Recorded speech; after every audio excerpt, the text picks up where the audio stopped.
So sharing the joy, your elevator speech. You know, we've made it through the pandemic mostly. We're almost at the end.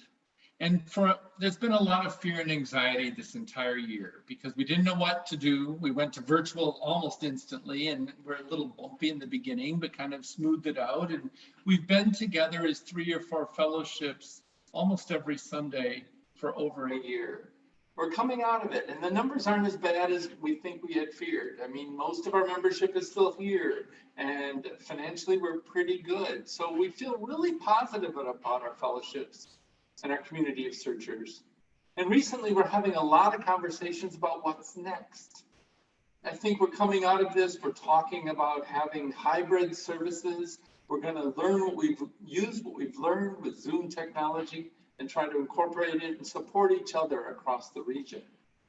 But we also want to grow membership. We're excited about where we've been. We haven't grown during Zoom. No one really expected us to do that.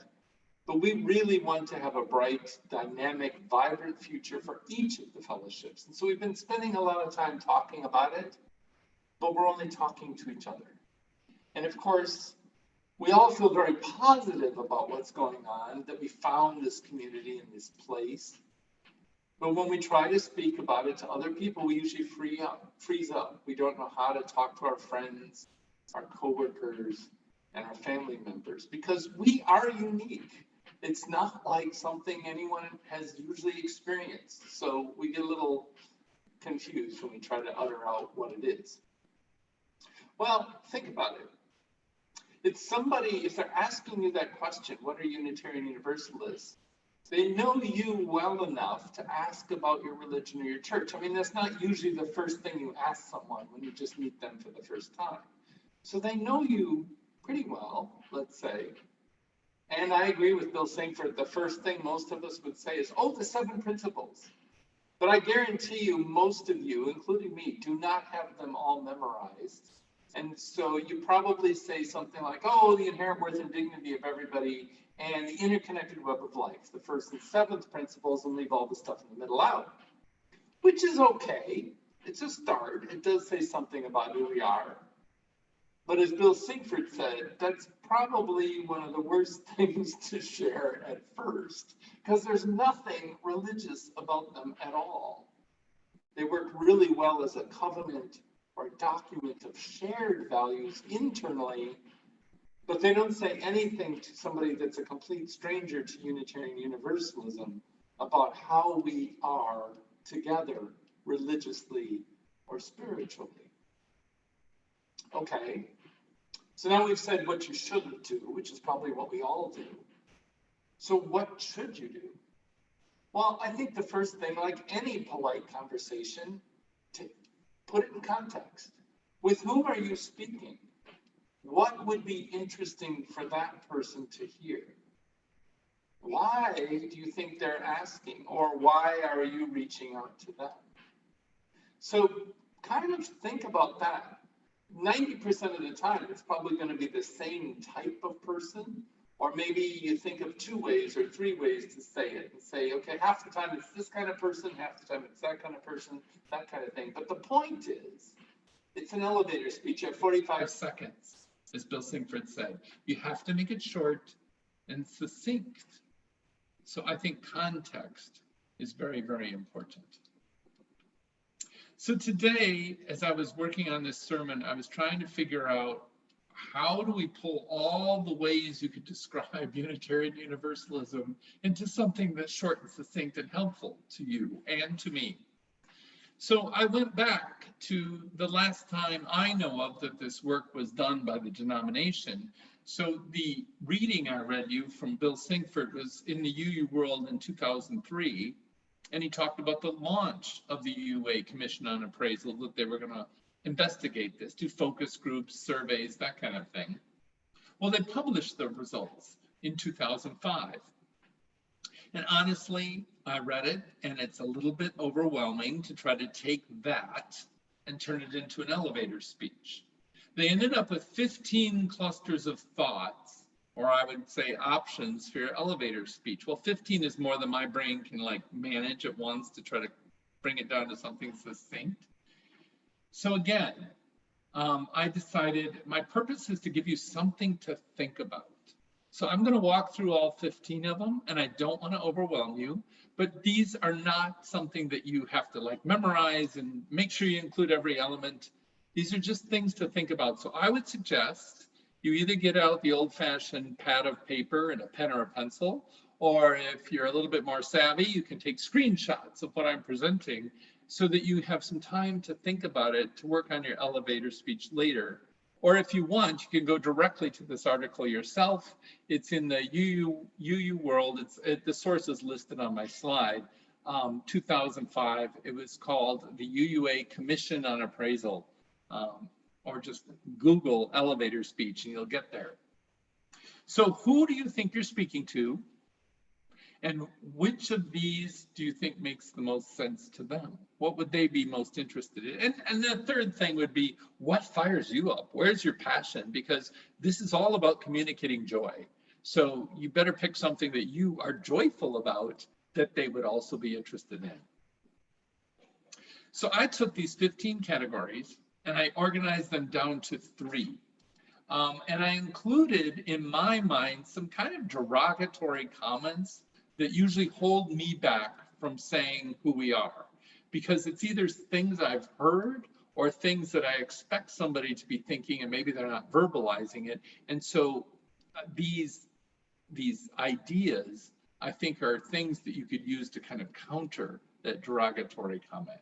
So see if these comments sound kind of familiar to you, and then as I walk through, think, okay, that one is one of them I want to remember because that's a good point. So here we go. I've got some slides to go along with this. So give me a minute to get all set up here.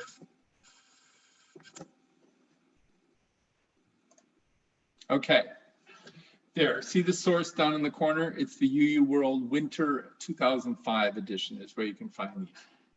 So I have dubbed them possible elements of your elevator speech.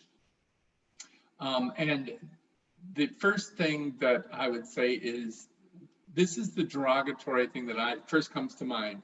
Oh, your religion is just a fad or some kind of woo-woo faith. Well, to counter that, let's ground it. Let's make sure everybody understands that we have a very long and worldly tradition. We're century-old tradition of religious focused on this world, not the supernatural or what's outside of this world. In fact, the very first category that the UA came up with is that we are a grounded faith.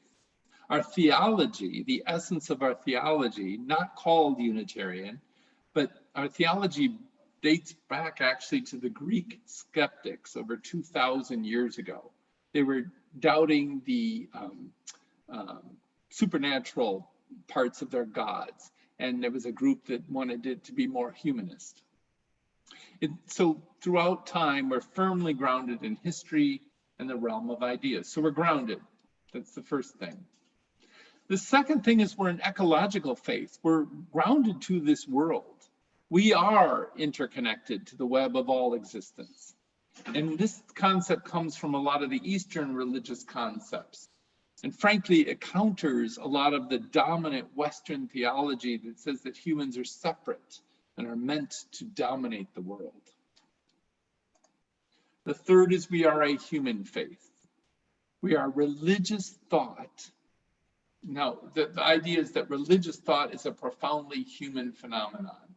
Other species on the planet don't seem to have religious thought, but it's a human phenomenon, and we are focused on human suffering, frailty, and potential.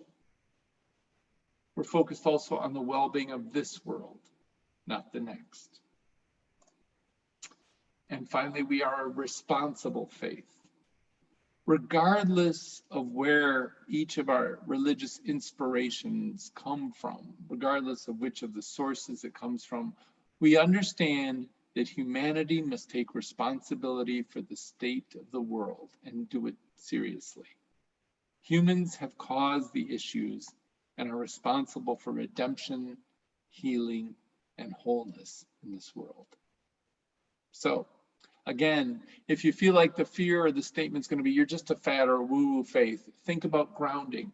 What is a quick way that you could talk about we are a well-grounded, long history faith?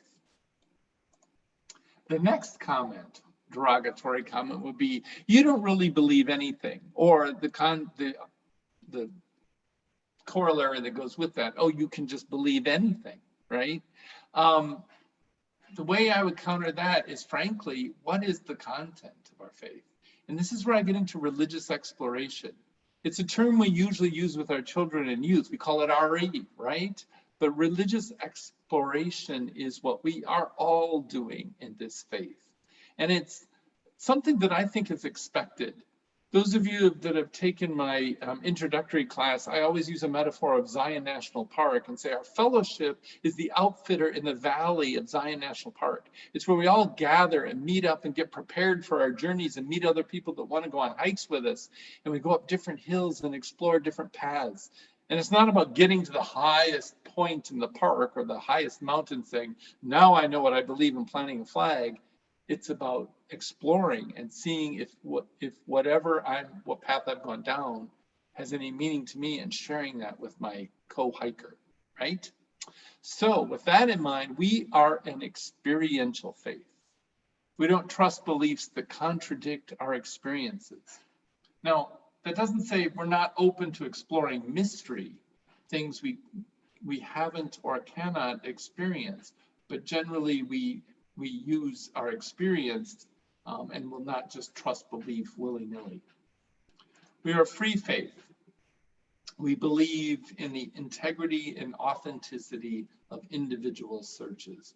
Going back to my Zion National Park metaphor, there's a lot of paths out there all through all those hills, and we can take them individually, and that's totally fine, and we support it. We are an imaginative faith. We use creativity into our approach to form our own theologies. In fact, we have a curriculum that says build your own theology. And we're very good at engaging with metaphors and stories from many traditions and keeping them as metaphor, not literal interpretations, so we can really engage our imagination to help create our faith. An embodied faith, now this one has grown up more in the last couple of decades. It comes from a growth out of neo-paganism. And it's really talking about embracing the beauty and the power of ritual, particularly pagan rituals. And there's a quote that the study provided that I'm just going to read because I thought it was the best description of this. It is, living more fully in our individual and corporate bodies, and therefore more respectful of the body of Gaia. We are very much embedded in the spirituality of the planet and the universe and Gaia, embodied faith. Likewise, there's mindful faith. In the same decades, there's been a growth in Buddhist traditions in Unitarian Universalism.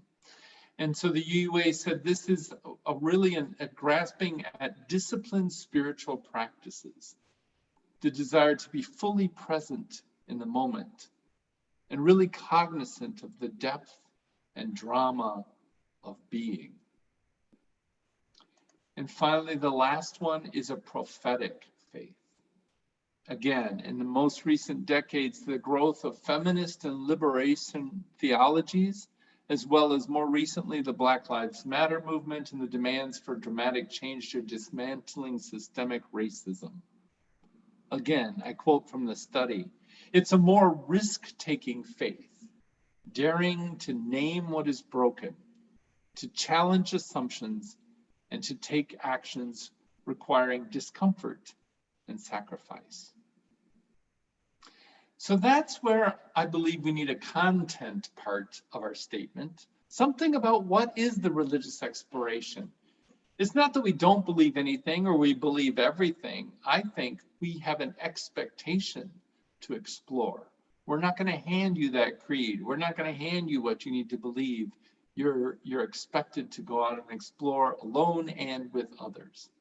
So make sure that that's part of your elevator speech. And finally, the last one that I've heard is you are a cult. Okay, you're all brainwashed and you all think alike like a bunch of zombies. Well, I think it's a confusion with people. I think it's our structure. We're very community-centered. Now, many congregations and churches and synagogues and mosques are very community-centered, but I think we are uniquely so, and we'll talk about that here in the next few points.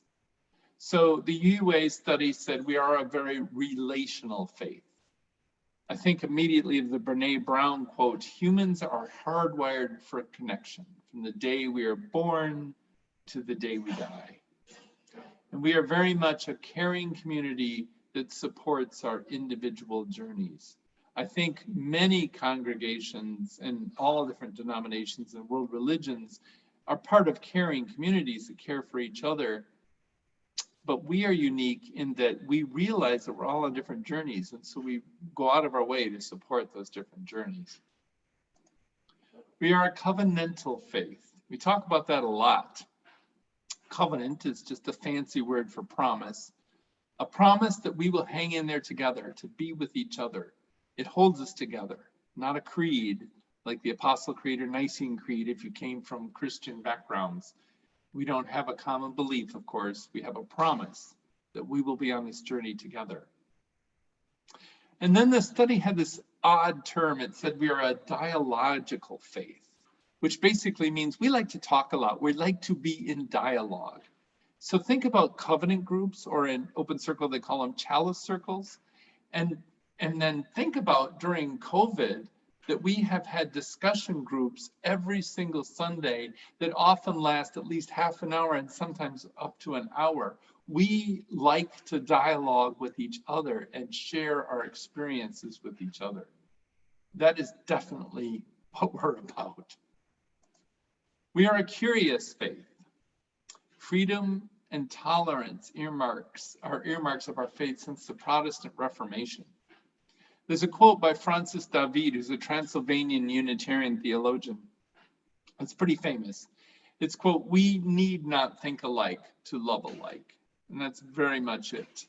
We can definitely be in covenant with one another, but we have the freedom to think how we want, and the tolerance should be expected. Now, that's not always easy to live up to, and we do make mistakes from time to time about that tolerance. But we're willing to search always for new insights and discard our former way of thinking if they no longer are useful. We are a reasonable faith. We encourage rational thinking. In fact, we are probably known for that as a religious organization more than anything else. Very much people of the brain. And in recent years, it's been clearly pointed out that we are set aside because we are positive towards science and believe in science as a way to think through things, the scientific method specifically.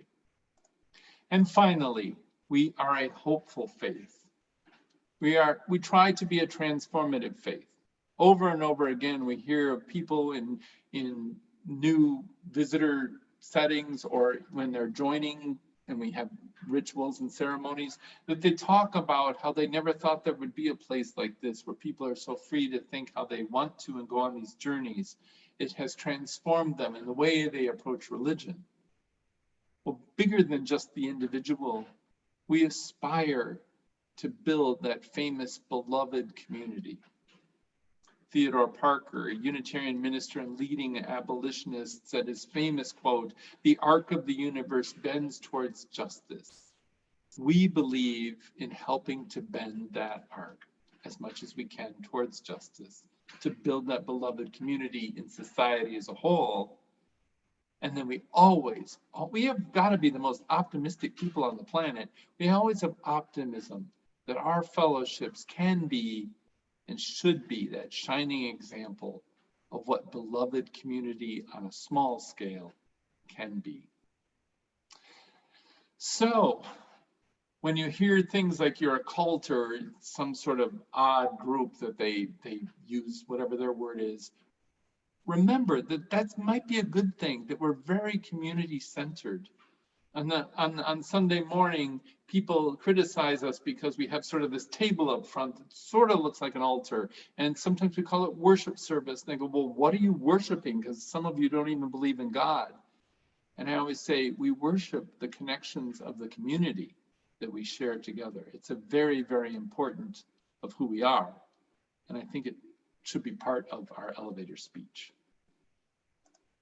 So, what you've all been waiting for, my elevator speech. Well, like I said, it's tied to key considerations. It's tied to who I'm probably going to be talking to. What are they searching for? And often today I'm talking to somebody that's younger than me, and they're usually defining their search as something they're looking for spiritual, not religious community.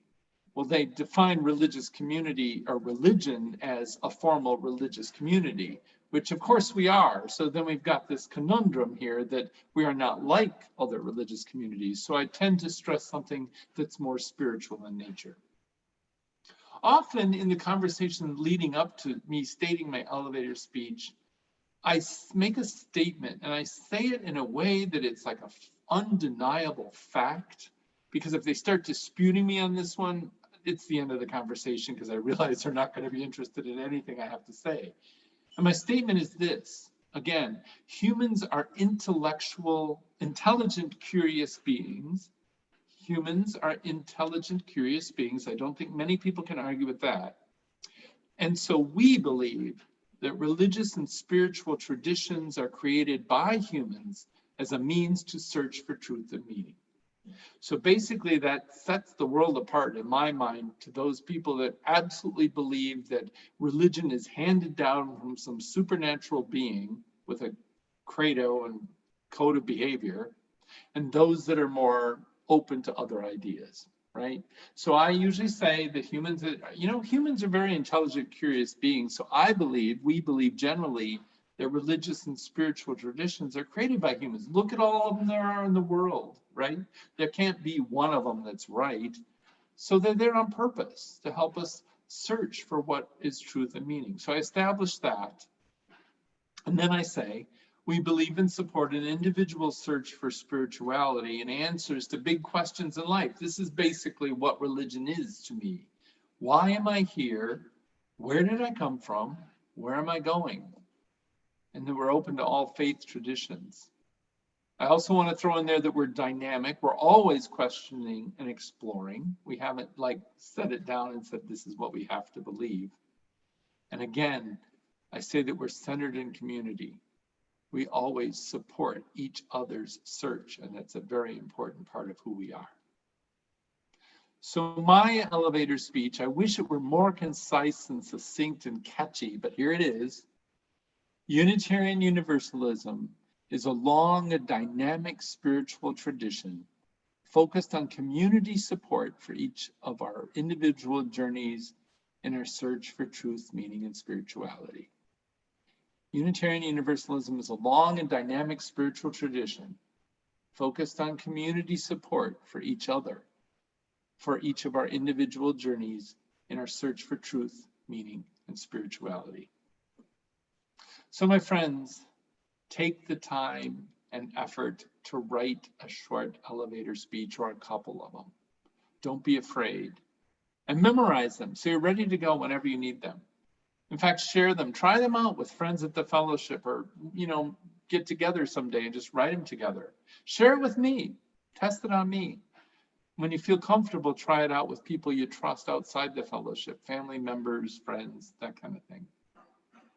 Because as Reverend Sinkford said, let's get out there and share our good news and joy with a world that badly needs it.